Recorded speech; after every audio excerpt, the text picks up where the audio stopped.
கனவாக இருந்தாலும் எல்லாம் ஒரு அளவு தான். நைட்டு ரொம்ப மோசமான கனவு. 3 மணி போல் எந்திரிச்சு என்னையே அறியாமல் உட்காந்து அழுதுட்டு இருந்தேன். ரொம்ப மோசம்யா. காலைல எந்திரிச்சுமே ஃப்ரெஷ் ஆகிட்டு நல்லா ப்ரேயர் பண்ணேன், எல்லோரும் நல்லா ஆரோக்கியமாக இருந்தாலே போதும் அப்படின்னு. சரி, அதுக்கப்புறம் தான் சாப்பாடு வச்சுட்டு நைட்டு கொஞ்சம் லேட்டாக தான் மதிய டைமில் சாப்பிட்டேன். அப்படின்னு நைட்டு பசிக்கலைன்னு சாப்பிட்லையா, ஆனால் சாமத்தில் நல்லா பசிச்சிருச்சு. சரி, காலைல எந்திரிச்சுமே அத்திப்பழம் இருந்தது, அது கொஞ்சம் சாப்பிட்டுட்டு இருந்தேன். செல்வா ஃபோன் பண்ணி கொஞ்சம் நேரத்தில் வந்துடுவேன் அப்படின்னு சொன்னான்.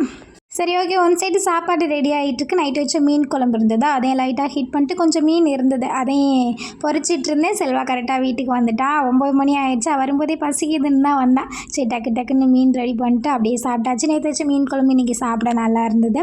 அப்புறம் கொஞ்சம் பாத்திரங்களுக்கு எல்லாத்தையுமே கழுவி வச்சுட்டு இருந்தேன். செல்வாவா வெளில போகலாம் அப்படின்னு சொல்லிட்டானா, அப்படியே நம்மளும் சிக்குன்னு கிளம்பியாச்சு. இன்றைக்கி நம்ம ஃபேமிலியில் காவ்யா, கவி, தேன்மொழி, பிரகதீஷ், செல்வி அவங்களுக்கு இனிய பிறந்தநாள் நல்வாழ்த்துக்கள். எல்லாருமே எப்போ ஹாப்பியாக இருங்க. Bye bye.